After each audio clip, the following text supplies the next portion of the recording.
Kematian Komandan Senior Hizbullah Fuad Syukur akibat serangan Israel membuat milisi pro-Iran geram. Merespons itu, Hizbullah janji bakal melakukan serangan pembalasan ke Zionis.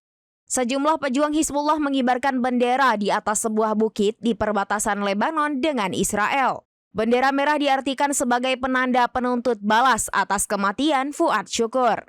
Pengibaran bendera merah tersebut juga mengisyaratkan bakal adanya pertempuran hebat yang datang. Sebelumnya, Hizbullah mengkonfirmasi kematian Panglima Fuad Syukur dalam serangan udara Israel di Beirut, Lebanon pada Selasa 30 Juli. Hizbullah mengaku kehadiran Syukur merupakan kekuatan tersendiri bagi perlawanan. Selain Komandan Hizbullah, serangan IDF juga menewaskan 3 warga sipil. Selain itu melukai setidaknya 74 orang.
Download Tribun X sekarang, menghadirkan lokal menjadi Indonesia.